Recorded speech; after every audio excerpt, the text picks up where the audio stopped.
Welcome, everyone, to the Garden of Thought podcast and streaming live on the Sports Jedi Network and presented by the Sports Jedi Network and the Wrestling Soup Network and myself. A guest today, returning guest. Yes, that guy I've known since third grade and still know. Joey Restivo, how are you?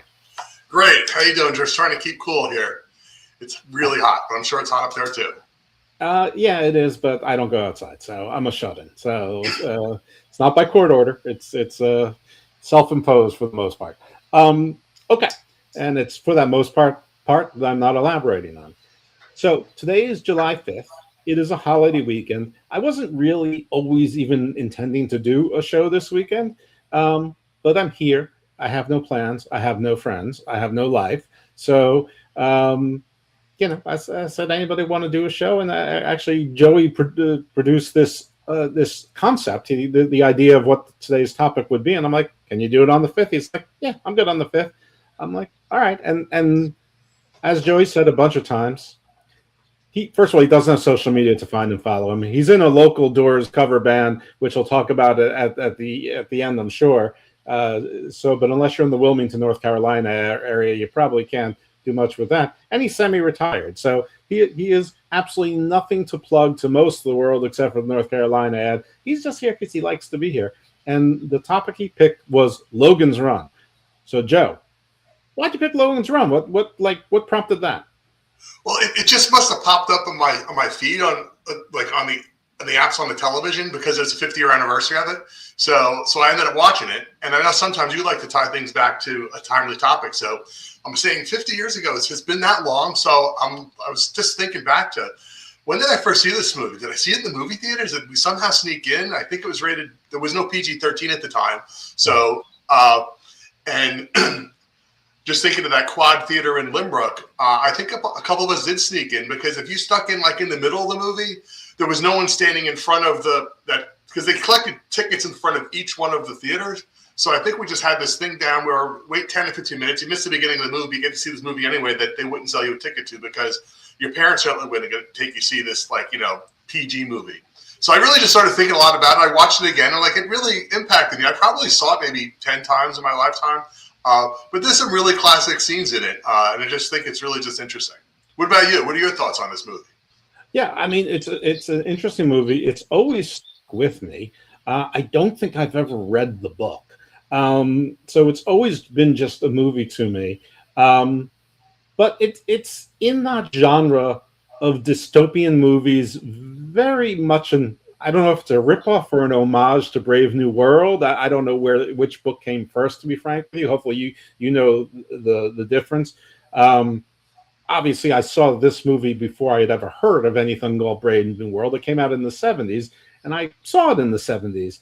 And in the 70s, there was some, full frontal and regular PG, which I guess is probably what led to PG-13 coming out. I don't know what, in the late 80s, I guess, or early 90s, PG-13 became a thing, that intermediary range between PG and R. And that's Rams fan. He said, "Don't mind me. I'm picking tulips in the garden of thought." It's all right. They'll grow back quickly. I can't promise you they'll grow back as tulips. They may grow back as the Andrea 3000. What was from Little Shop of Horrors? I don't know. You know, remember that the play? I remember the movie with Rick Moranis. Anyway, well, Steve Martin was in the movie too, right? Yes, he was the dentist, the evil dentist. Yeah, absolutely, he was great in that. So Logan's Run starred Michael York, who is not the same as Professor Michael York, who's been on the show 8 times now, and always says he has a good time, but never looks like he's having a good time. Also, Richard Jordan, who is a character actor who was really big for a while between in Gettysburg. He had a major role in Gettysburg, and he was big for a few years before that. And after that, but he's always been one of those character actors that you've seen. As far as other named actors that you recognize, Farrah Fawcett, who was Farrah Fawcett Majors at the time, married to the Bionic Man, the $6 Million Man, Lee Majors.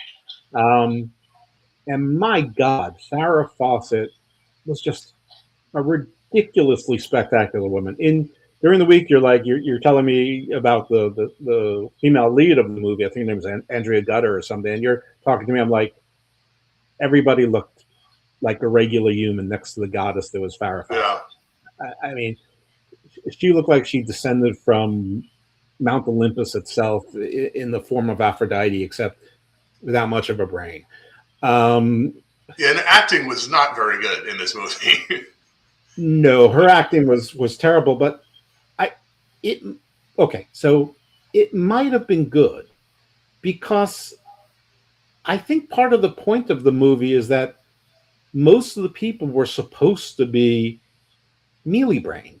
Like they were all conditioned from life, from inception, to be in a certain age group to know very little except pleasure and whatever. And obviously there were different levels of thinkers. It was Oh, so harder. like a caste system basically put in place by the whatever the overlords were, where some people are just going to be doctors and some people are going to just be like medical assistants. Yeah, Whatever she was. and I think that, listen, I'm not trying to give her too much credit or whatever, but I do think she's not that bad an actress. I mean, she was in Charlie's Angels and other things, and you know, I'm not saying that. Oh, I was saying her acting in this movie was just not that spectacular compared to the people she was up against. And No, she didn't have much of a scene. She had a couple of scenes in it. You know, one where she has this awakening that, you know, maybe that they're really, you know, telling the truth when they went to this other place and she found him there. And that's when she was, I just remember not really just, maybe it was she's just supposed to be so ditzy that it came across as bad acting. I don't know. Well, I think so. That's my working theory. That's my hypothesis, is that they create people who would think about nothing. They were very simple to be in that trusted role of the plastic surgeon's office, because she shouldn't have to think about it. She can't think about it. She can't wonder why people are trying to change their faces and stuff like that. Everyone only lives to be 30. Why does anyone need plastic surgery? So she's not there to ask any questions. So I think they put a simpleton in there on purpose, who also looked perfect on purpose. So people would think they're going to come out purpose. So I do think it was purposeful. I'm just not sure that the rest of the movie, you have to look for the depth in it. But like, for instance, like people had different colors, and like their ages, their year of birth and their age was defined by their colors and different shades of colors, like red, pink, green, lighter green. They were blues. Ironically, all the men had like, you know, giant scoop necks, but the women did not. But their sides were open, so basically their asses were revealed, half the time. And of course, then there was the Sandmen, who were like the police, but the only thing the police had to do was stop runners, who were people who were trying to escape this one city, this internal paradise, the world's greatest indoor pleasantry prison. But they didn't know anything else. They barely knew there was an outside. Some people didn't even think there was an outside. The Sandman seemed to know a little bit more, and there were obviously quadrants that things went wrong. So there's a lot implied in this movie. I wonder if it was. Did you read the book? No, I did not. But I think the book came out just about 8 years before. So I think that it was after Huxley's book. But also in the book, the age was 21. I think when they decided to produce the movie, they said, we can't deal with then you'd have to have like 7, 14, and 21. They ended up having a bunch of younger cast. And I think they said, let's just not deal with the younger cast, particularly if they're going to show like all that side boob. Right. And plus Disney had all the child actors and twins locked up by that time. Actually, I'm not even sure there were child labor laws that required you to, well, didn't require, but made it attractive to have twins as your actors so that you could double the amount of work you could get out of them a day. Another interesting intersection between law and entertainment. All right. So Logan's Run takes place in the future. We don't know exactly when. It's a long time, but it's not necessarily that long from now. I mean, the Peter Ustinov character, who's simply known as Old Man, also a doddering simpleton, but maybe senile as well. Clearly, he is at least second generation of what he is, maybe more. But a lot of the buildings that, okay, guess what part made me giggle the most? The reflecting pool. Yes. Thank you. That was one of the main reasons I wanted to rewatch the movie, because that was also a timely topic as well. And I clearly remember that scene. It's framed perfectly. There's the pool, there's the Capitol, you see the Washington Monument, and it's really a total ripoff of, Planet of the Apes, but except they don't know what it is, but it's like something there that you as the audience knows exactly what it is. On Planet of the Apes, obviously he knew what it was. And it was like amazing. Oh, wow, we're on Earth. I thought we were on another planet. And here it's just like, it's a gut punch for the audience. When you first saw it, it's like, wow. Yeah. And the reflecting pool looks like it does very much right now. So Congratulations. Good job, America. All right. So they live in these domes, and these domes are connected. And when you go into the inside of the domes, it very much looks like Disney World did when in the 70s, when it was, when they first made Magic Mountain and made everything look futuristic, which of course looks old now, but you had monorail systems and sort of curved upward buildings, and it was or if you've been to JFK lately, the old TWA building, which is now part of the JetBlue complex, they totally turned it into a hotel, and it looks exactly like it did, like in the 70s. It really has that feel. If you're ever back in New York, definitely fly through JFK and spend the night in that hotel. It's awesome. Okay, I drive to New York because it's close enough. But the last time I flew into New York, I flew into Islip, West Islip. Oh, okay. On Southwest, I assume. Probably. But I'll look to that next time. I remember the TWA building. I remember there was a Pan Am building also, and 2 airlines that no longer exist. That's sort of sad. Well, it's weird how like those buildings. I remember going to the airport just to watch planes take off and land, because my father's trying to make me want to become like a pilot, whatever. So whatever age we were, we would go there, and sometimes you'd welcome people that were coming in, whatever else. And the Pan Am building and the TWA building seemed so massive, right? Now the TWA building is there as it was, right? And all this stuff is built up around it. You barely can even see what it is. And when you're in there, it's because you just didn't fly nearly as much back then. Flying was more like a luxury than it is today, where it's almost like just a necessary evil. People have to fly a lot. And, remember we even would dress up. Right. We wouldn't fly around in sweatpants and Crocs. Right. No, absolutely. No, my grandfather, probably both of them, sometimes both of them together, would take me there, and we'd park on one of those utility or service roads and watch those planes take off and on. And, that's kids love that. And I'd call everything a helicopter, even though they were airplanes and things like that. And, it was a very cute story for them. And now I remember fondly, and it's nice, but it must've been something that how kids can look at the same thing all day long and think it's interesting, like a cat looking at the window and like a bird is there and it's amazing. So that was the same thing. All right, back to Logan. So I don't know so much if there was a caste system or not so much. There was the Sandman. There seemed to be everyone else, and there was this computer that ruled everything. It must have been AI. They never showed any humans that were working beyond it.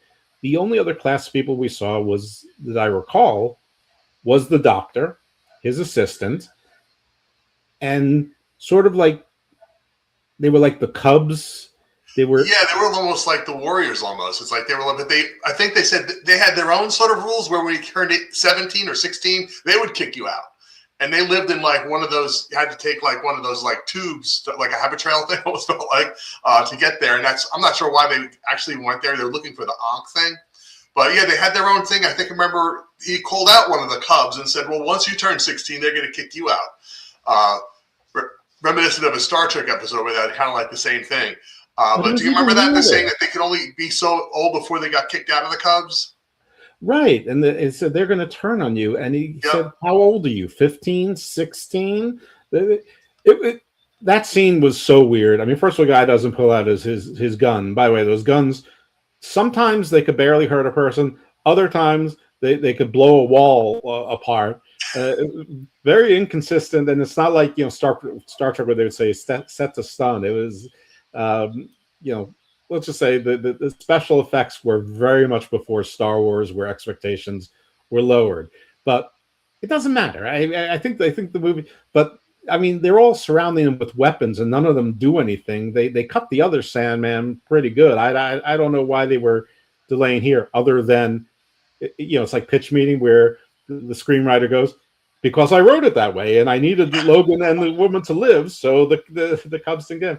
But the guns were cool in the sense that they didn't pretend to be like particle beam weapons. They were still like guns firing, but just the way the flares would like shoot out, it was clearly shooting a projectile as opposed to like a beam, which was always like kind of weird when you watch like these bolts of light supposedly traveling at the speed of light, like coming out of like a blaster, and you actually see it moving. It's like, how is it traveling at the speed of light? How is that light? I like the guns, but you're right. Maybe they were loading out armor-piercing ammo versus different kind of ammo, but sometimes it would totally blow someone up, and sometimes it would barely do anything.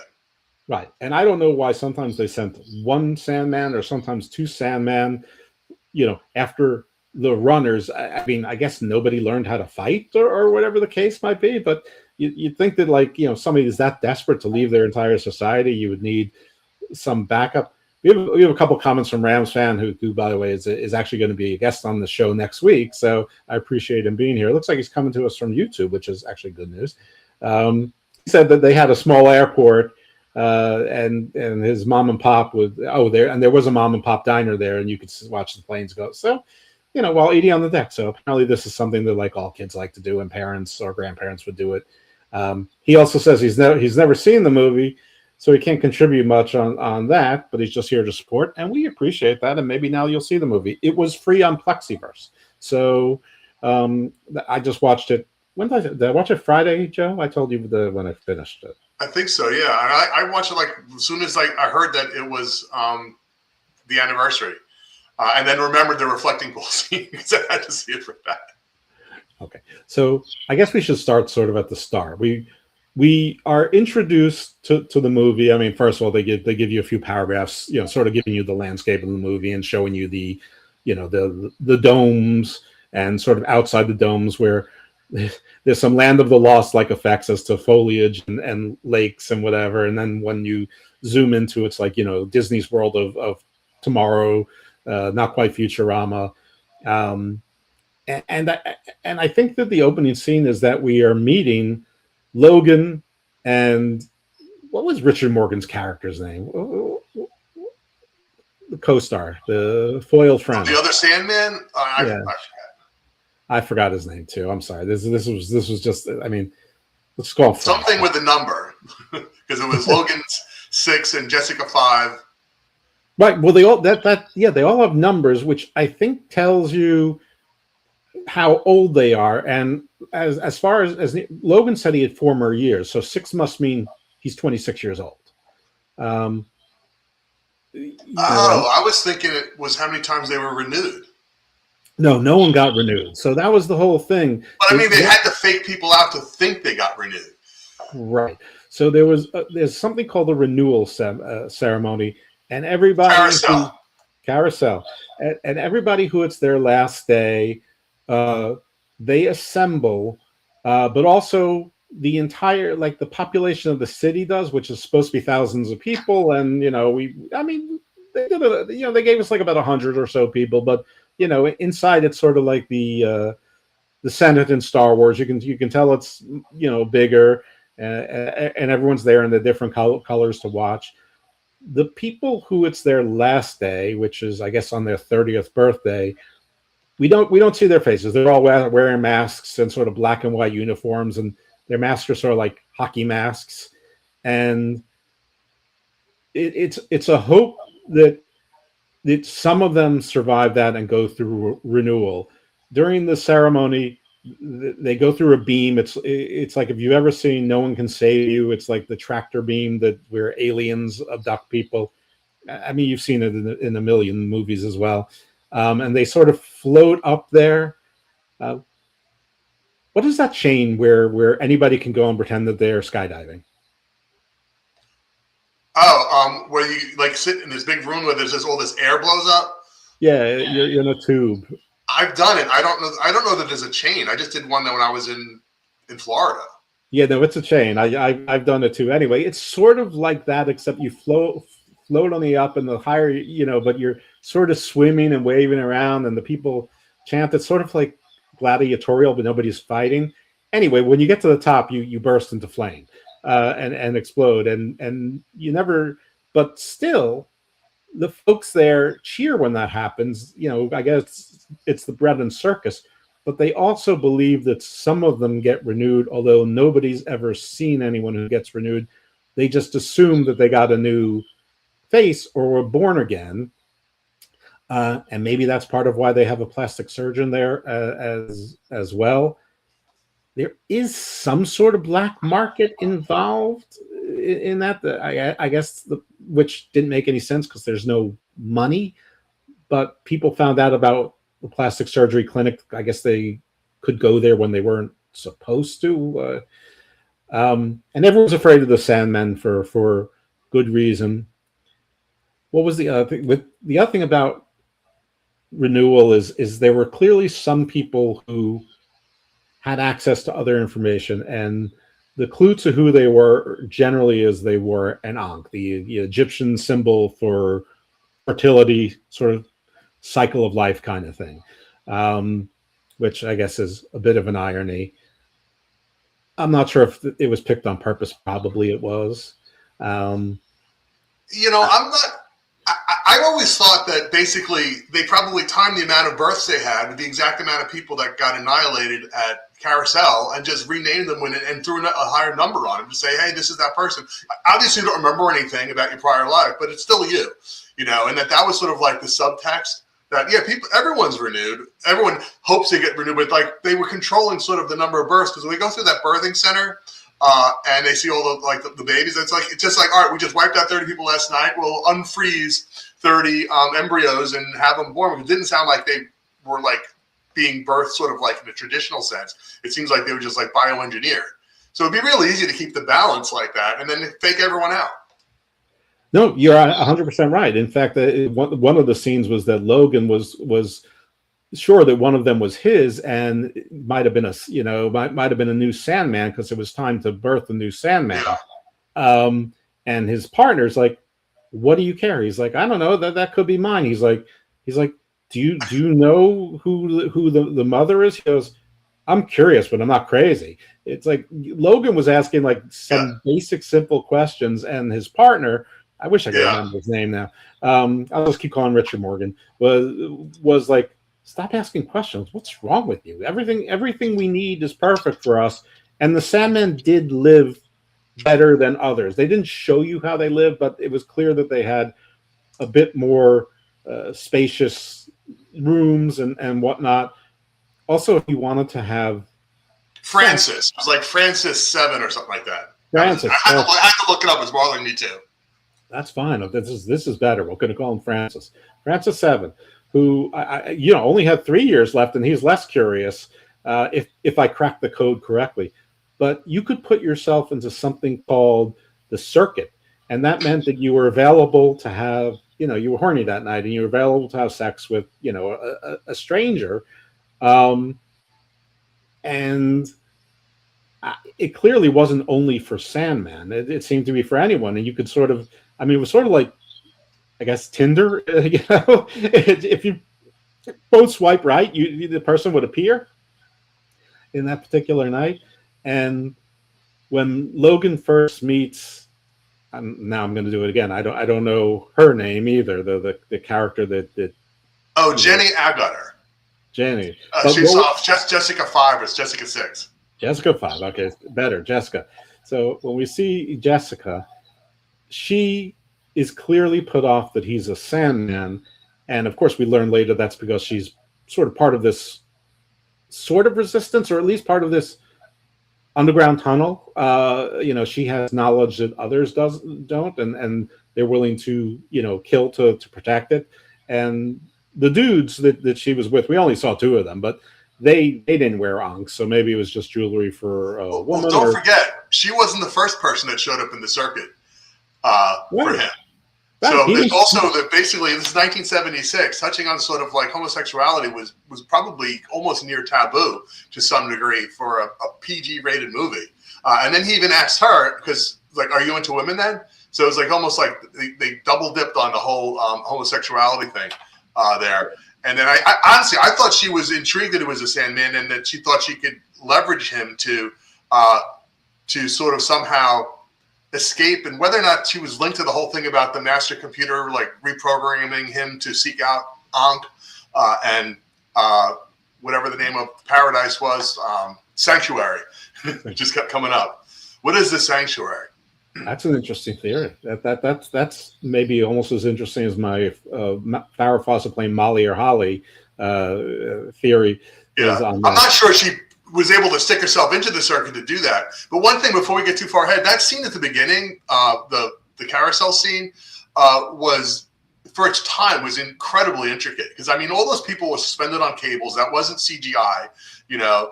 So I did a little research into it, and then you said they were ascending up and blew up. They just felt that was too complicated, so they lowered them down, and they had that big crystal was at the bottom of the room, and they just flipped it, and it looked like they were floating up.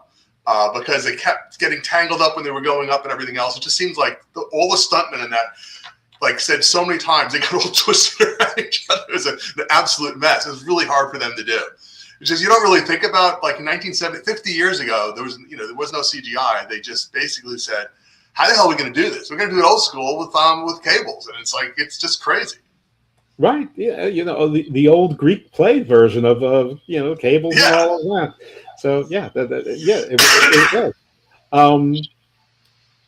So you're right though, because it was clearly free love, very reminiscent of Brave New World, in that it wasn't just homosexuality; it was whatever. It was you could have orgies, you could have So it was very in the that was part of, and again, Brave New World was the same thing, that they inundated the people with easy sex to keep them happy. Also in Brave New World, there was Soma.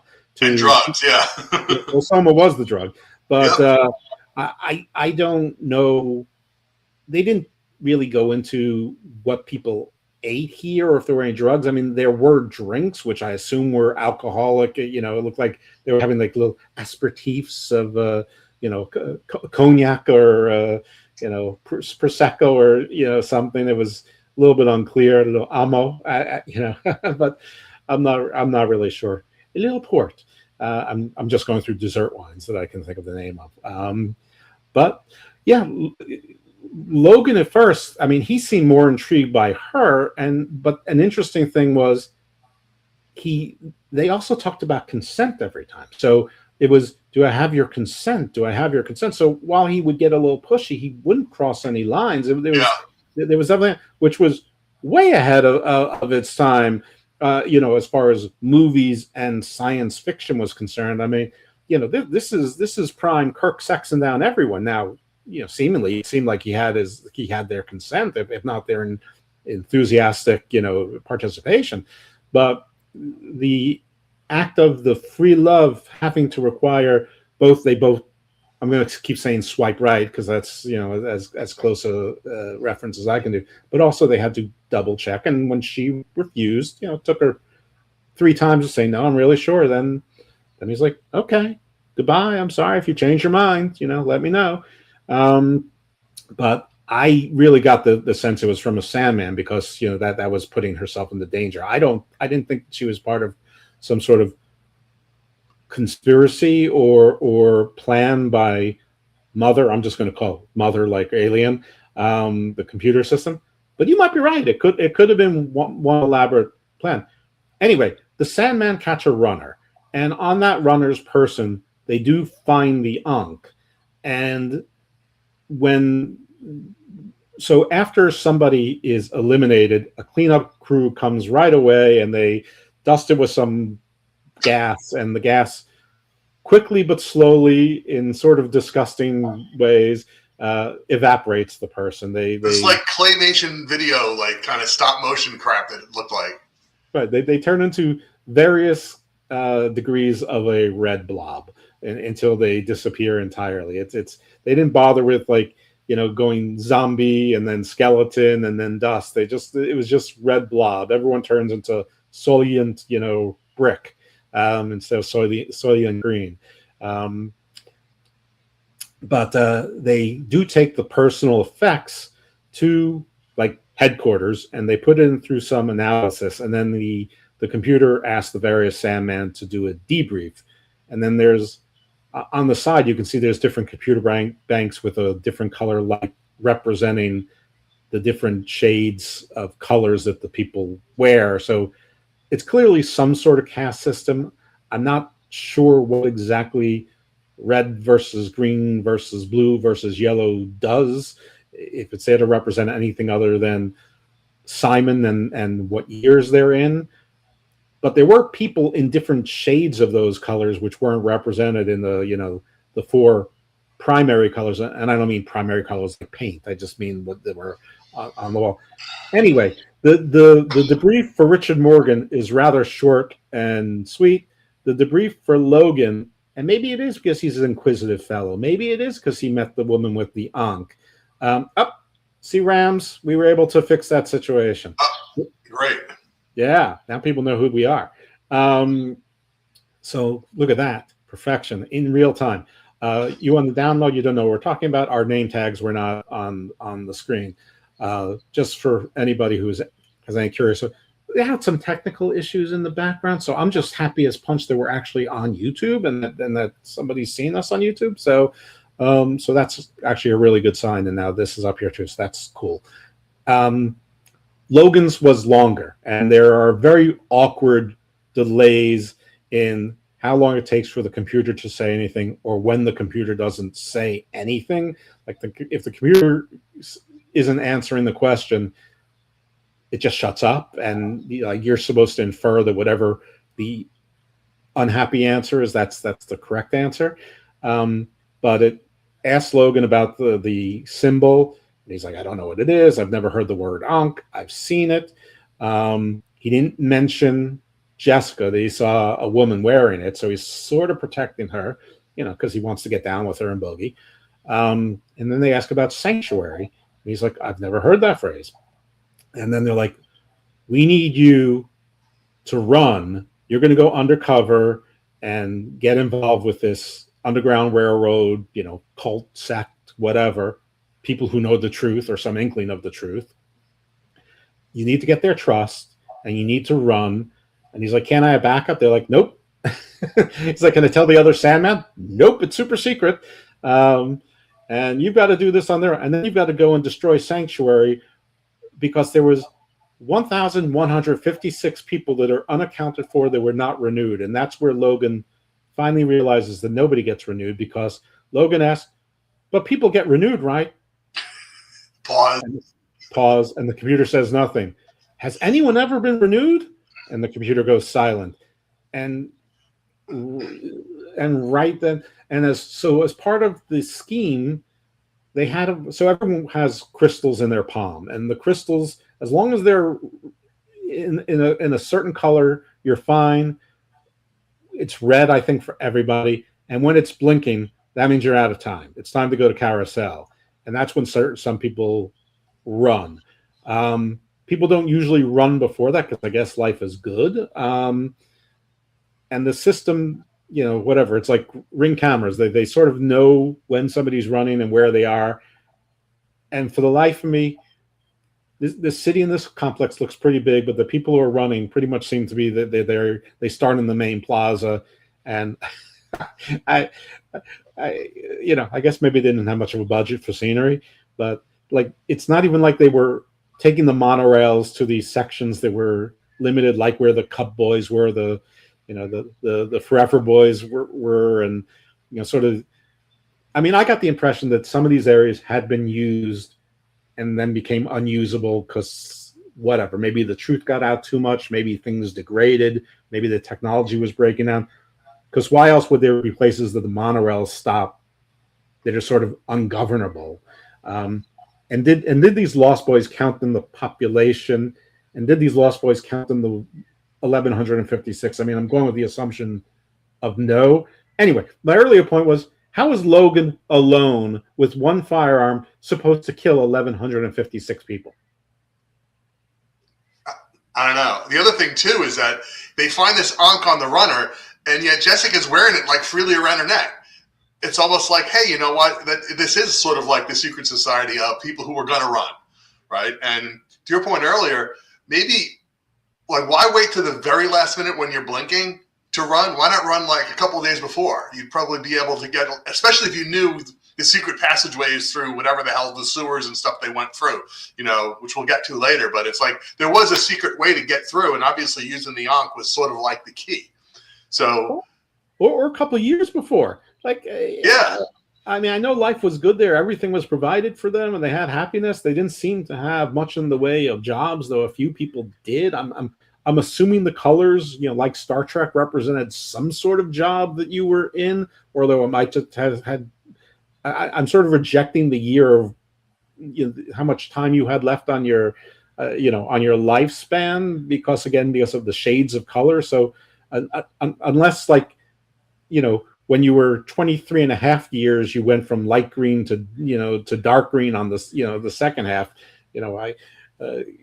we never got into that. We never learned it, but the colors were clearly important to an extent. But not even just like, how's he supposed to kill the 1100 people? It's like the computer wasn't so smart, because like nobody presumed that this woman was going to come with him and lead him, and she didn't know how to get there. Like, how's he supposed to know the way? Like, doesn't the computer know that, like, without people there, lions, tigers, and bears would rehabilitate the world? Wolves, the dude's got to sleep. He didn't pack any food. I mean, this was... I mean, he's supposed to live off the land? I mean, yes, he's 26 years old, but he's literally a sheltered life. I mean, it's like a simpleton sending him out into the wild. Yeah, I didn't get the feeling they were sending him out to kill these 1,151 folks, but just to find out where the hell they went and just figure out what, like, is there a leak in the city where they're able to get out through an escape hatch or underwater or whatever the heck there was? No, it said destroy sanctuary. Now, whether that meant destroy sanctuary and kill everyone in it, I don't know. Maybe it just meant destroy sanctuary. So maybe he just sets his blast to C4 level and just blew up all the buildings or whatever the case may be. Shock and awe. But what if sanctuary was really just a way out, right? And destroying sanctuary would just be to shut down the way to get out and say, there's no more sanctuary. You can't get out anymore. Those people are out there. Who the hell knows what happened to them? Maybe they got eaten by cats, Well, and they also gave us very strange signals in that, I mean, not to cut too far ahead, but when we find Old Man and when they convince Old Man, so Old Man, I guess I have to give some spoilers, but the movie's 50 years old. So Old Man makes them promise to bury him, and they don't understand the concept of burial. So when they leave, he's like, what kind of people are you? You promised to bury me. And they're like, you know what? Come back with us. Meet all of these people. And he's like, people? I haven't seen people in a while. The point of why I'm spoiling this part of it is because when they're walking through the reflecting pool, he's like, I used to go fishing here with my dad or with my parents when there were fish. So on one hand, you think that all life is dead. However, the man lived with like 100 cats. So not all life was dead. So, I mean, so it was a very strange, again, going back to, there could be lions, tigers, and bears out there and wolves and whatever. And what's he supposed to eat? An Old Man, all I saw him eat were peanuts. Yeah. Well, there was also the scene before that where the stupid robot Box, whatever his name was saying he used to freeze, life from the sea, and then turned into just freezing all these runners who were trying to get out, but they were passing through, and they were showing all those frozen people there. That was, it was just a mad robot run amok. I don't get the feeling this was like a Soylent Green situation where they were being fed back into the, into the food chain. But I think all those runners were all frozen by that Box thing, right? Could be. That is extremely reasonable thing is that, you know, I mean, there were definitely also penguins that were frozen. I All right, we should probably get to when Logan's going undercover. Um, the woman finally decides, Jessica 5 decides that she believes him, and she's slowly falling from. But it started with levels of non-trust, though. Over the course of, I don't know, 2 or 3 days, she finds trust in him enough so that she doesn't want her two friends, which she was originally conspiring with, to kill Logan. She wants to get away, and I guess that's probably the reason why they went to the dilapidated sector where the kids, the runaway kids were, because Logan shot at a Sandman. I think he even killed the Sandman in their escape. And so now she's convinced that he really wants to get away. And so she helps him.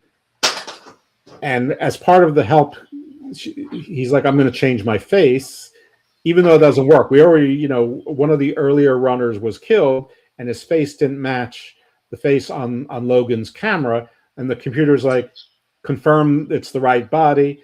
And he's like, oh, got plastic surgery, which, you know, at first it could just be the computer saying any dead person is a good dead person. But I think the fact was that plastic surgery, while it might help a little bit, it didn't really. The computer still knew who you were through, you know, whatever, your DNA or whatever, you know, other biometric things that it scanned. But Logan, despite that, and knowing that, his first move is to go to the plastic surgery clinic and get his face changed. And because he's a Sandman, he walks right in. But the doctor, he's also part of the movement, and he doesn't trust the Sandman. So he's basically setting it to kill. But Holly or Molly, whatever the Farrah Fawcett's character's name is, Holly, like, she gives a tell on her face, and she's like, "Ooh, that doesn't seem right." And then so Logan figures it out. He may not be world wise, but he is streetwise in the ways of Utopia.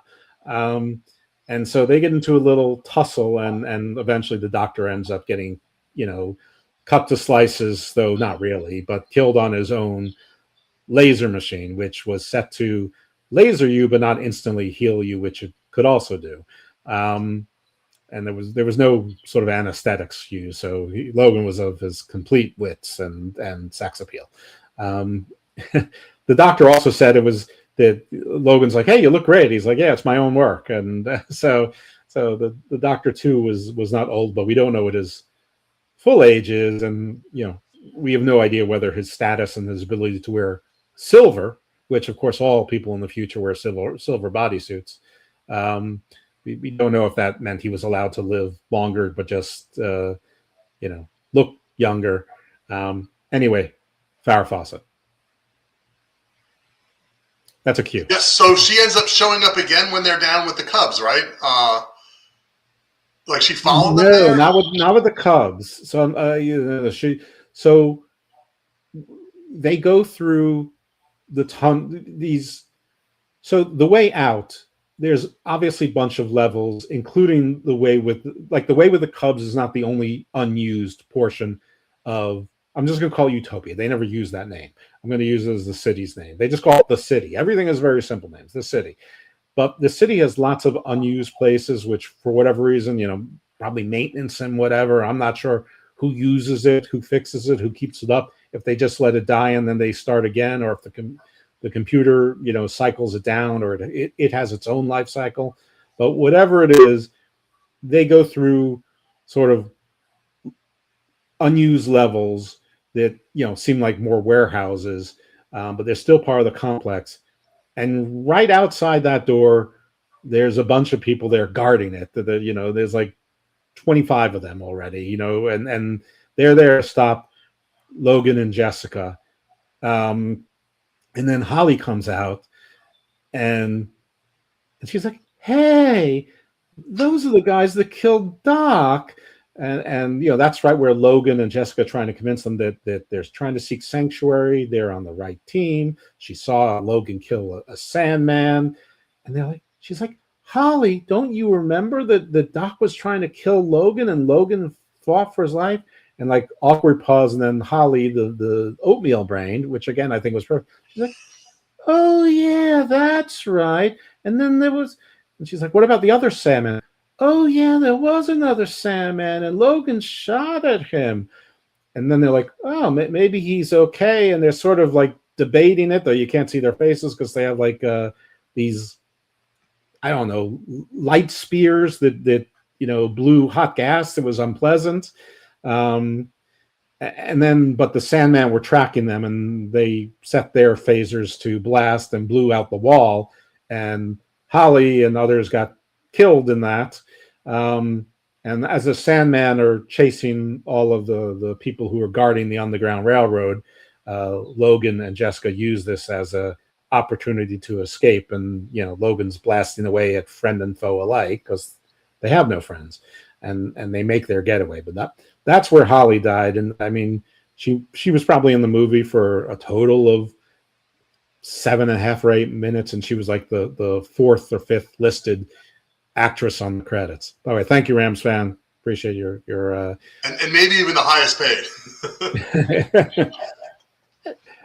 Okay, Michael York was a pretty big star back then. I mean, I think he had already been in the Three Musketeers franchise back then.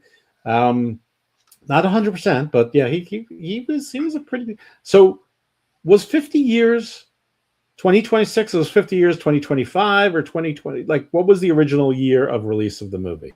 Of 1976. So okay, it was 50 years ago. And it was 50 years ago to like it probably released on like 4th of July weekend, and then it was like supposed to be a summer movie blockbuster. Who the heck knows? Okay, so Michael York was already a movie star by then. That much I know, because I mean, so if you look, I was just looking at right now on their IMDb. Jenny Aguilar had a lot of stuff before that too. So recently, or like back in the day. All right, so before that, there was a movie which you may or may not have heard of called Walkabout. Nope. This is like 1971. No, I didn't hear about Walkabout until like Crocodile Dundee and Men at Work, and like Crocodile Dundee, like use the term. It's basically that's exactly what it's about. That she and her little brother get stuck in the in the outback in Australia. But what else? She's been in a lot of stuff. Like Michael York, I guess I'm not really placing him. Like I guess I place him in Curb Your Enthusiasm because he plays himself. They open up the restaurant with Larry David, and everything just goes awry. Because there's so many people on that show play themselves. Right. Well, Michael York was D'Artagnan in the Three Musketeers franchise. So, and that movie had at least 3 movies. There was a Three Musketeers, the Four Musketeers, and I think then they had a D'Artagnan movie, which I think was a flop. But more recently, like younger people will know him from Austin Powers. He was Austin Powers. He was also in one episode of Babylon 5 where he played somebody who thought he was King Arthur. Or the reincarnation of King Arthur. But yeah, Michael York was a big deal in the 70s, sort of disappeared for a while, and then sort of had a comeback second act. I'm not sure if he's even still alive or not, but so what else was she in that we would know at any point in her career? Like give us like her top 3 most famous movies that are not Logan's Run. Well, it says known for Logan's Run, Walkabout, The Avengers, believe it or not. So she was in the Avengers 2012 movie. Okay. And also an American Werewolf in London. I guess she plays like the girlfriend. All right. So there we go. I mean, Avengers and American Werewolves are much more famous than Walkabout, at least to me. So what is she in like a lot of horror sci-fi movies or anything? I mean, she looks familiar.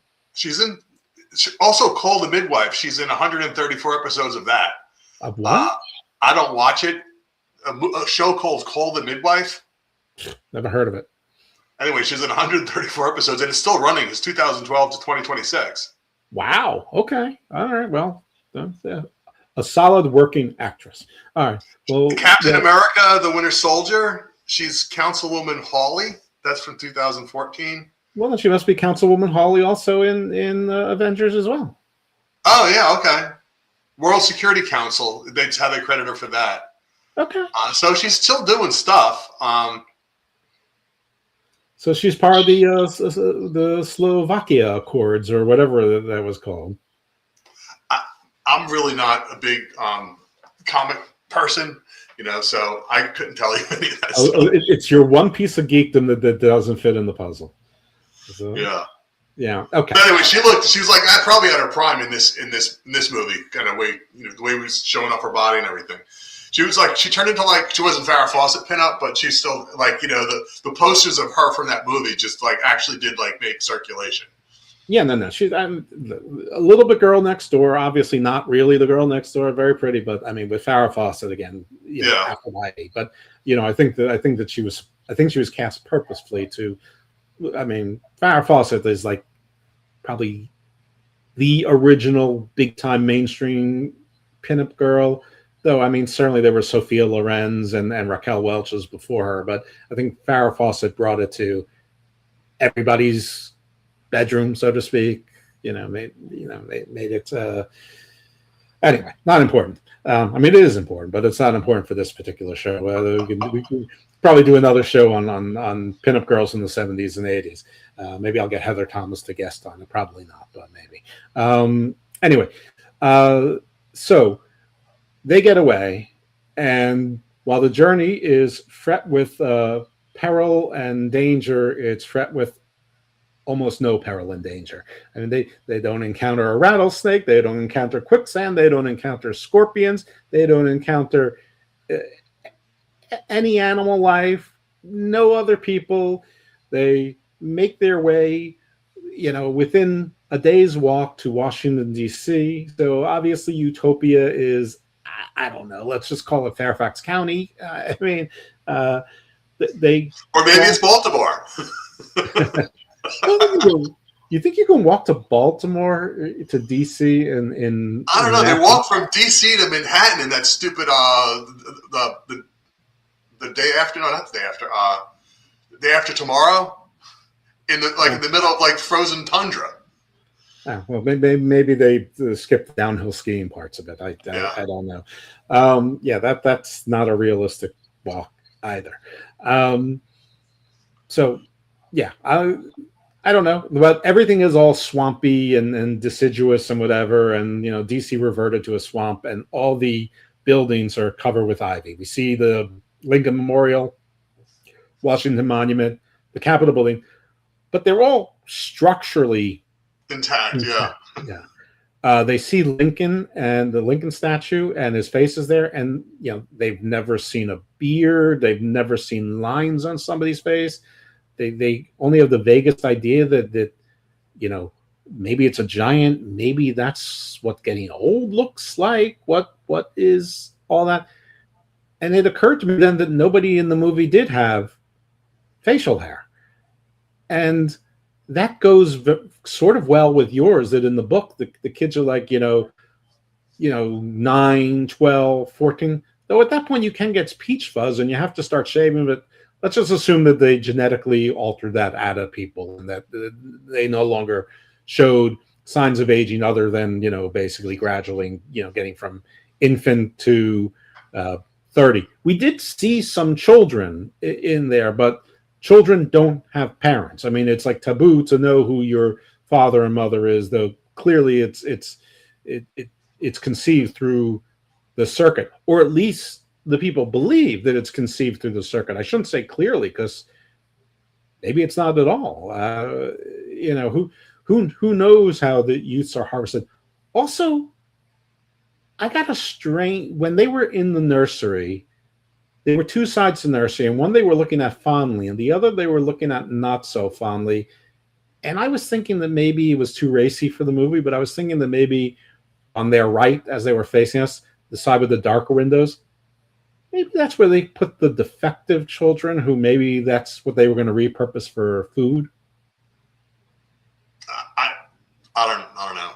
Okay, am I the only sick fuck that got that? I really feel like they're thawing out these things, sort of like as they need them, because they're trying to keep the population in sync, right? So you need to have some sort of not even call it birth control, just basically say, look, if we eliminated 30 people, we bring 30 people in. That's how we keep everything in balance.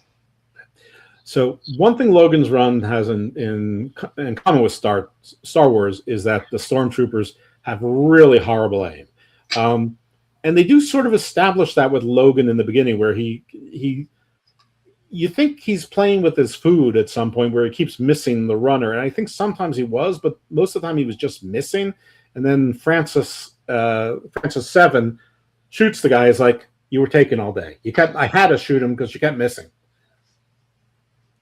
Yeah, the stormtroopers had terrible aim, except when they're aiming at the Jawa and their sandcrawler. And then Obi-Wan basically says, "These are precision laser marks on this thing. This just couldn't just be anybody." You know, it's That's like, right. that didn't stand up well. That didn't age well. No, it didn't. And the worst. They should just edit that out of the movie. Yes. On a little side note, footnote to Star Wars, the stormtroopers' aim has not improved any in the newer products as well, which I think is sort of idiotic, and that's like a trope of the Star Wars universe that like maybe they should fix and make it a little bit harder for the heroes to evade or whatnot. But again, that's unrelated. But unless you take off your stormtrooper outfit and become sort of like Rogue, so to speak, then all of a sudden your aim miraculously improves. Right? Because in Rogue One, he started out as a stormtrooper when he met up with her, right? And then it just all of a sudden now he's got precision aim. Right, Finn. Yeah, that's exactly right. I mean, and the stormtroopers' uniforms don't offer any armor protection, so you would think that the helmet, since most of them are clones, it's not there to protect their identity. And I know they're not clones, all the way through, but you would think that it'd be like RoboCop, that it would like have computer, readouts in there to improve it. Nope. Just there to make them look scary and intimidating. That's it. Dopey. All right. We should probably get back to Logan's Run. And I need to stop. I need a different tangent word or segue other than all right. So the first life they see, other than the old man, are all these cats, right? Mm-hmm. What do they eat? Yeah. And they don't know what a cat is, and they don't know if it's dangerous or not, or whatever the case may be. And then old man is living in the Capitol building in some library, and where apparently there's plenty of peanuts and plenty of cats. And yeah, what are the cats eating? We don't see them bringing in mice. We don't see them eating birds. There's certainly not a kibbles and bits or what do cats eat? What are they called? Like whiskeys? What is a cat food? Anyway, there's no cat food around. Obviously, these are things that were not important to the movie makers. Like, everything's sort of provided for, but I don't know. They didn't really show you how things were provided for. Anyway, Peter Ustinov is old man, sort of looking a little bit like Mel Brooks as Moses. Yeah. He's wearing togas and he speaks English, but he's rather doddering. He's not really afraid of the Sandman and Jessica. He doesn't really know what they are. He knows they're people. And while he seems coy and shy and reluctant, like, I didn't get fear off of him. So he also seemed to have the mind of a babe a little bit. Well, I don't think he's ever really seen anyone else. Or, obviously he knew his parents, whatever, but it seems like maybe he's second or third generation. And it's like there's just not a lot of people out there. And if you do encounter people, there's no reason to be afraid of them. It's not sort of like, a Mad Max world where they're out to steal your cat food or your dog food. Right. He knew his parents, and he also made some reference to his grandparents. Now, whether he knew them or just knew that his parents were born to other humans, I don't know. Why he's there alone, by the way, we never find Sanctuary. We never see Sanctuary. We never know if, in fact, there are another 1,156 people, or they've all been eradicated, killed by lions, tigers, and bears, disease, or frozen, or populated. If they've repopulated and made, like, what was the city that Kane supposedly created, like Kane Tubalt or Tubalt Kane, like we'll just call it Babel, even though that's not correct. But anyway, we never saw a new Babel or old Babylon or whatever it is, wherever Sanctuary is.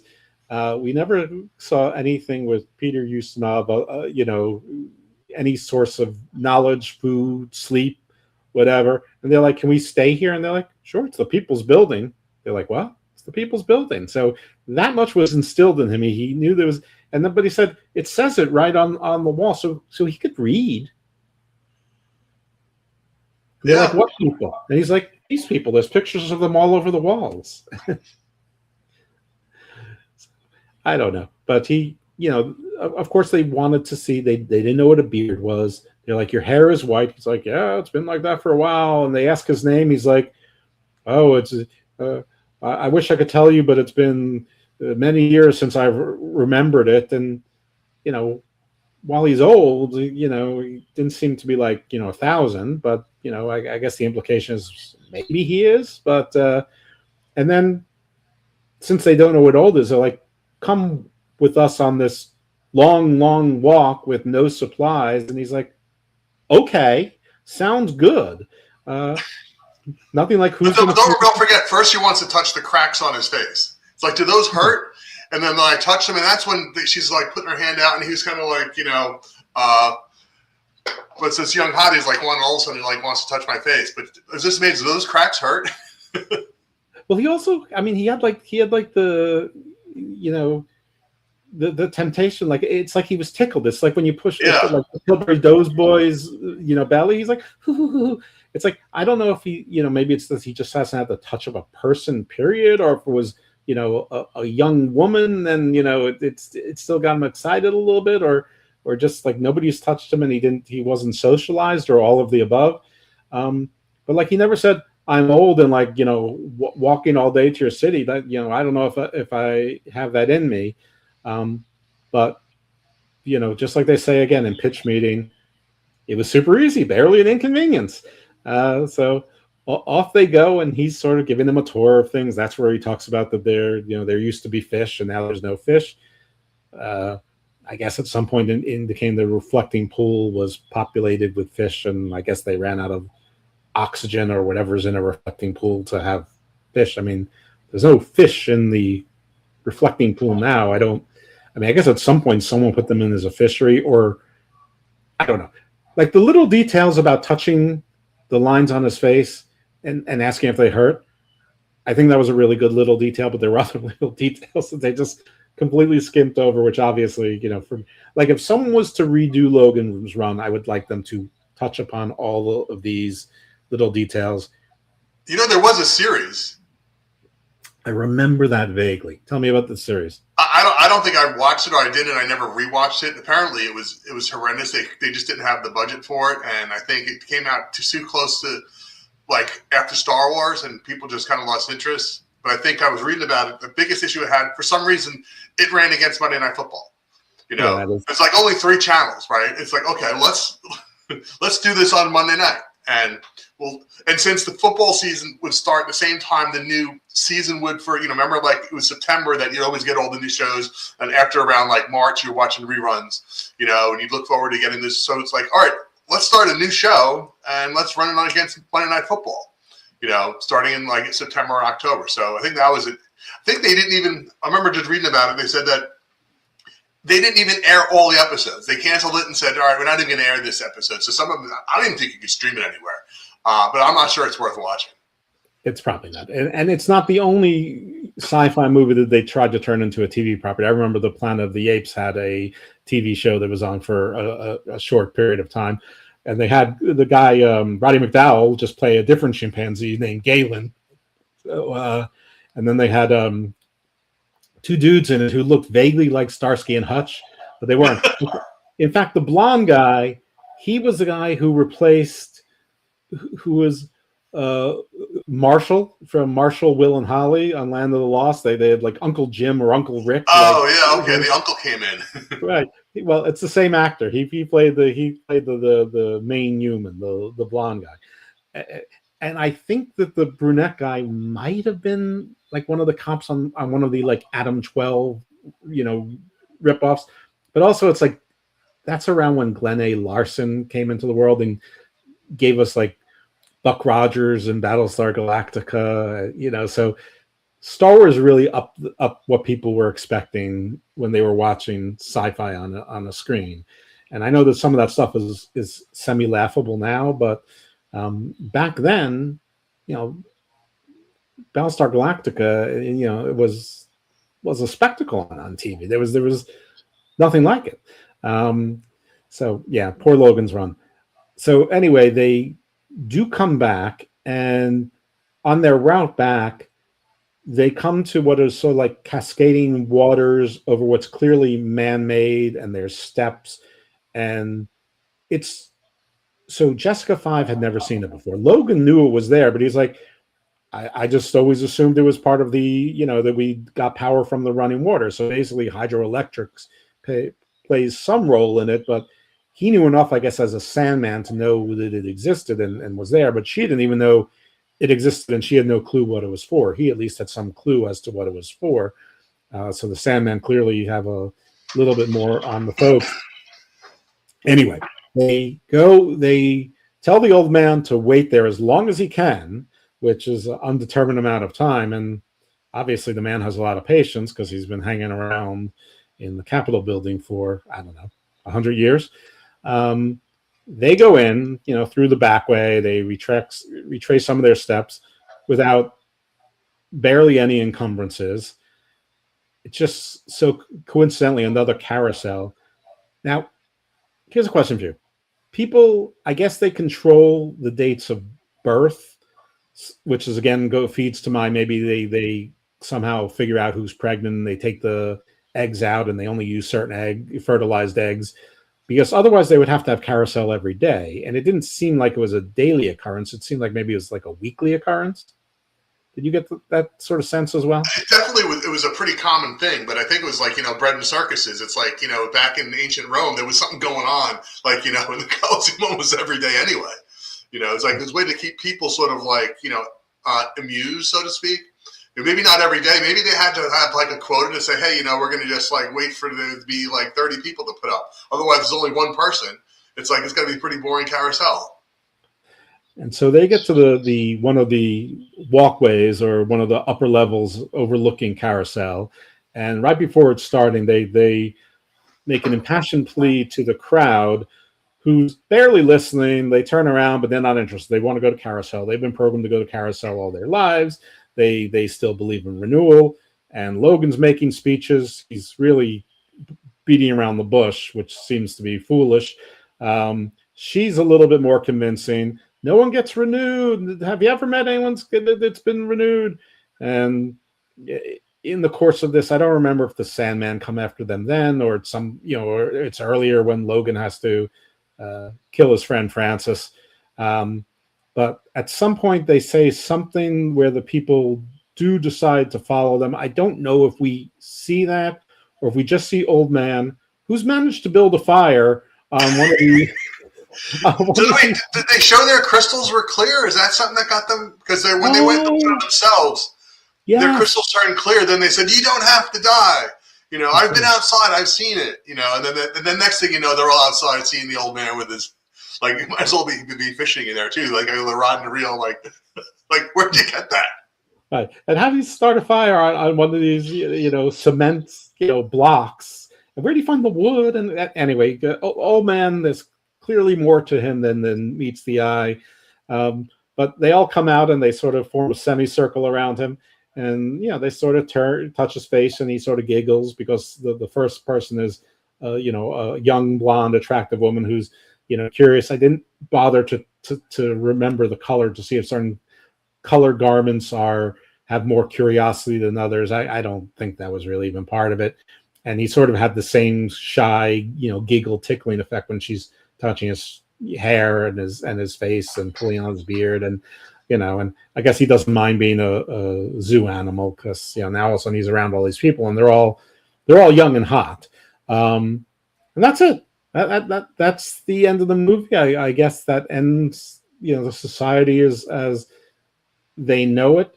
I do know at some point when Logan's making his escape, he shoots at some of the panels and a lot of the city explodes. So I guess they, it started a chain effect. That's what I'm looking for. Chain effect, domino effect, where everything starts blowing up. So if you blow up where the computer's centralized hub is, it's going to slowly blow up everything. And so the city is assume it's unusable at that point.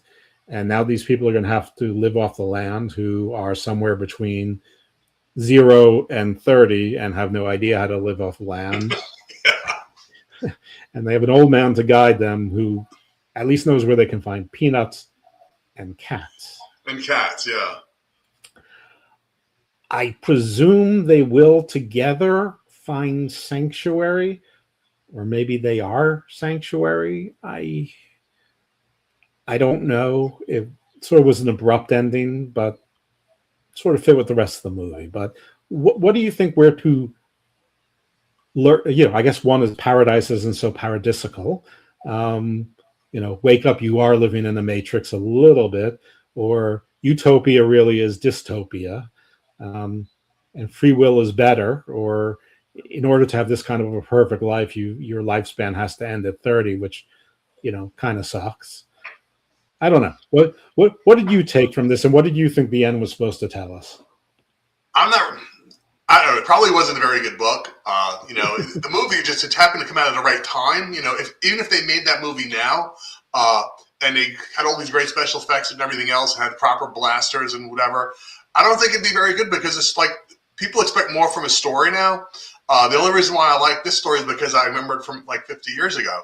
But I think that there's a lot of unanswered questions. Like, we don't know what caused them to build these, forbidden city, the city under the dome. Like, what happened resource wise, Armageddon wise, was the entire, world polluted with something, and they had to live in there and had to limit their lifespan to control resources, and that maybe that whatever that was 200 years ago is no longer in play. Now all of a sudden the planet is habitable again. So I think they didn't really do a good job explaining either or of those solutions. So these people could all be screwed, in which case they're all going to die a lot sooner than they would have, right, if they had to die at 30. Or they're going to live much longer lives like the old man, because, maybe he's just living off of old cans of dog food and cat food, and there's just not enough of it. But definitely that robot says that they used to get all their food from the sea, and then once that stopped coming, I just started doing whatever was going on. So I don't know if there is a sanctuary per se. I think it was like an invented thing inside, that if you got outside, there was a sanctuary out there. That it's not really a place to go, that it's just really getting out of here. So do you think that the AI that was in control of everything was also sheltered as well? It just assumed that there was this myth of sanctuary, so assumed it was true. And for all we know, the 1,156 people who are unaccounted for, who went through Carousel, are dead. DC's a swamp, but we didn't see a single insect. I would think that these people have lost their immunity to things like, to anything, but no one's immune to malaria. Are they still getting vaccinated? Yeah. I don't know. I really think that they're really all pretty screwed, because Logan blew up literally the chain reaction that just basically everything started falling down, and however they were getting food, whatever it was, whether it was some Soylent Green thing with the the deformed babies, who the hell knows? But it seemed like they didn't have a thing to worry about, and there was definitely a thing that's been self-sustaining with this 30-year limit, for generations, and you all of a sudden now you take those people, throw them outside. Well, in the middle of the swamp. Do you think maybe it's a metaphor for the fallacy of religions, and that you go to heaven and every now and then there can be, there's an afterlife for you? Yeah, I didn't think of it as that kind of a metaphor, but that definitely, it could be sort of symbolic of religious beliefs, in sort of not where the reincarnation is sort of whatever, it's sort of like the afterlife. Right. To avoid Lord of the Flies, you have to go in a whole different direction. Yeah. I don't know if they're going to evolve to Lord of the Flies, but you never know. By the way, the remake of Lord of the Flies on Netflix, it's a limited series. It's only 4 episodes. It's really well done. Some of those kids. Yeah, I'm on episode 3 right now. It's it's over the top. It's really brutal. It's brutal. It's sad. But it's I thought it was going to be a 10-episode series, so it's not, which is good because I'm like, I don't know how much more of this I could take, and then it's like over, and I'm like, oh, that was really good. Anyway, I actually think that if somebody was to redo this movie, they wouldn't do a movie. I think they would actually do it as a series. It would have to have a limited amount of shows, which is actually very popular now. And I think that somebody could address a lot of issues. I don't know that they necessarily have to address what caused the end of civilization. I think that we've well accepted there's lots of reasons to cause the end of civilization. But I think they would have to be a little bit clearer. I'm still sticking with my implication that the brown windowed side of the nursery was like the kids didn't come out exactly right, that maybe they were growing to, make a soy and green kind of thing. I mean, after all, what else would they be eating once they ran out of fish? Who knows?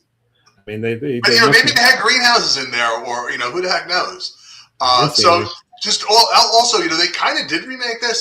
There's a show called Silo, which is basically people living in a underground in a silo in a very sort of like caste type system with all these like rules and stuff. There's no age limit, but there's a birth limit, so not everyone's allowed to procreate. But anyway, it's on Apple, so I know you haven't been seeing it.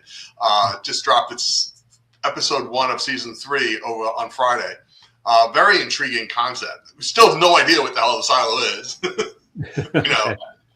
Well, if you're ever on Apple TV and you watch it, or just get a free 7-day trial. Might not be the show I'd watch first, but it's definitely worth watching, like season 1. Yeah, I don't do free trials because I forget to cancel them, or I talk myself out of canceling them, and I'm going on the belief that at some point all of these services are going to start trading content, and eventually I'll see them all. And I'll just be missing other new things. And that's actually proven itself to be true. I mean, like a lot of things that have been on Peacock and otherwise, like Netflix had The Man in the High Castle, which was, I think, an Amazon show. It was an Amazon show, yeah. We watched it again. I think it was on Netflix. It was still on Amazon. I think Last Ship is now showing up other places. You're right. It's all comes down to licensing. But Apple has really done a good job of keeping their sort of stuff sort of within their silo, behind their stuff. So if you want to watch any of this stuff, I don't know that any Apple stuff really showed up anywhere else.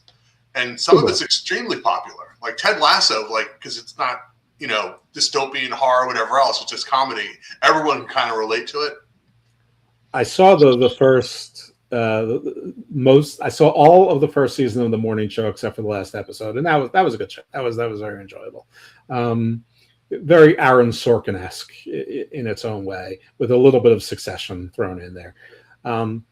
But okay, so I do believe that somebody could do a good job with Logan's Run if in fact they wanted to, and paid attention to the details. I don't think you need to fill all the details in, but I think a few would be key.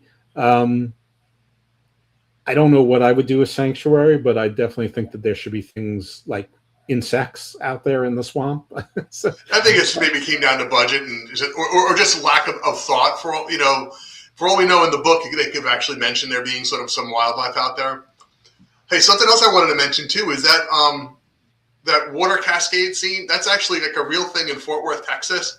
And it's kind of become sort of like an institution. People like to go to it. And there's the scene that they were originally in, where I think she takes off. They both take off their clothes, whatever. But I think they show her was originally 9 feet deep, and then people would just end up drowning. And this is in the late 70s, early 80s. They had to adjust the stupid park so that nothing was more than 2 feet deep, because people want to dive into and recreate sort of the scenes, and people just stupid. They'll jump in water without knowing how deep it is, and even whether they can't swim or not.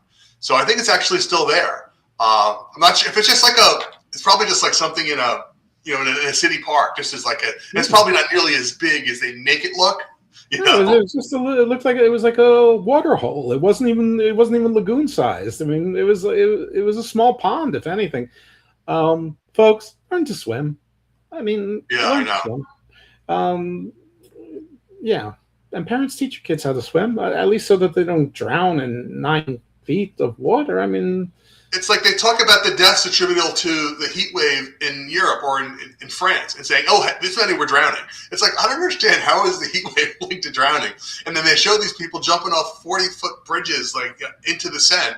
It's like, without even, I'm not sure you want to be in the Seine anyway, but if you don't know how to swim, just don't follow other people to jumping in. Sadly, I have more information on this. Because somebody actually did the stats on it. I believe it's Mike Pesca on the GIF, so I want to give proper credit, assuming it is. But so it is. More people are drowning, but the proportion is apparently in the summer. I think it's France that's doing it. They normally have like 38 drownings per 1,000, and they were up to like 40 or something like 42. So yes, there are, in fact, more people drowning, but also a whole lot more people are swimming or going in the water because of the heat. So, to attribute them all to the heat is a bit of sensationalism. But, yeah, the world's complicated. Anyway, people learn how to swim, or at least to doggy paddle your way to the edge where you don't jump in the middle, go in the edge, walk down, hold on to the edge, or get floaties. They're cool. It's fun wearing floaties. Just pretend you're a parent. No one will make fun of you. Well, doggy paddling is swimming. Swimming is like, I guess, being able to keep yourself alive in water if you fall in, right? Right. Yeah. You don't need to be an Olympic swimmer. Just get there. Anyway, that's our PSA for the day. Yeah. All right. I don't know. I just did it again. I'm going to need to have a little I need Danhausen to erect an electroshock for every time I say, all right, that I get shocked. Oh, it worked. Okay. I don't know that there's anything else that we can cover. Sadly, neither one of us read the book, or at least not recently enough to remember it. I think it was more of a novella than really a book. I think it was maybe like 120 pages. It's not that long. I don't think I'm going to take the time to do it, but somebody read Logan's Run and do it with a little bit more depth. One big distinction between it and Brave New World is Brave New World knew about the outside world. You could go visit it, but the outside world, they showed you how people lived, and and you could actually do tourist trips, almost like Westworld, to go see how people not in Somaland would live. This was, was just sort of this myth that only some people came to know.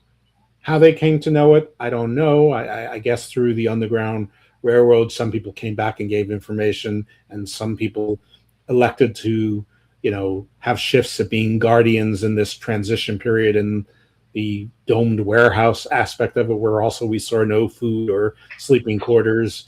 They just stood there like on the White Wall as the Night's Watch, or the Night's Watch. Again, things that could have been flushed out a little bit more that weren't. In any event, I think we've covered Logan's Run pretty well. I'm surprised we went an hour and a half. I wasn't sure if there was an hour's worth of content here. Well, Joey, it might have only been 45 minutes worth of content. We've done 45 minutes of like a bunch of other stuff. That's because we're professional podcasters at this time, and we can stretch on the time. But I think we've stretched enough. Joey, I know that your band is something that you do want to promote to the extent that there's a regional geographic promotion to it. But yeah, tell them. Yeah, so the name of the band is called Rushton Motel. Rushton is the name of our lead singer. His name is John Rushton. So I kind of came up with the name to play off of one of the Doors albums called Morrison Hotel. And we decided to demote ourselves from a hotel to a motel. And so all of our imagery is basically like the six of us. By the way, there's six of us in the band. And we're in front of sort of like that motel window. You're probably not a big Doors fan, but there's this Morrison Hotel album, which shows them like sitting behind the window of some cheap dive hotel, probably in like Venice Beach or something like that at the time, wherever the heck it is that they got their start. So, like I said, that's really, I don't have any sort of side hustle that I'm doing. Aside from the fact I do work part-time, but that's not really sort of anything I need to actually promote. Right. Other than that, happy to do this with you. If you ever end up on Apple, I'm telling you, there's a lot of new content there that you can create sort of like a last-minute show. I'd be happy to do with you. You're always good for that. That is definitely true. And like I said, I've known Joey since third grade, and let's just say that we're a few years out of third grade at this point. For those of you who don't already know, I am Jeff Lippman. You can find me on Facebook. You can find me on the X at dose_evil. That is mostly for wrestling nonsense. If you want regular nonsense, it's at IcarusFellMD. I'm rarely on there, but if you contact me or tag me on something, I will then in fact be on there and then pay some attention. Or you can just follow me on dose_evil and know that you're going to put up with wrestling nonsense, which often brings up some of our worst sides, but that's okay too. You can find me here on the Sports Jedi Network on Monday nights live at 6:05.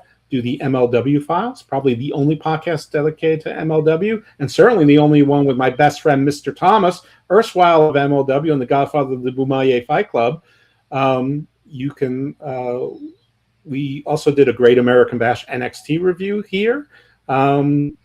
And the Out of Character podcast, where I had independent wrestler and actor Vinny Pacifico, who booked the guest, Heather, Amber Brooke, who is an actress who her and Vinny just happen to have 5 projects together, but she's been in a whole lot of horror movies as well. And she's booked for a future episode of Garden of Thought later this month. So those are places you can find me on Sports Jedi. There may be others. I hope you checked out the show with Luke Menzies, formerly known as Rich Holland. He's going to be a regular here on Sports Jedi. And you can also catch me on the Wrestling Soup Network, where me and the legendary Lufisto cover LFG.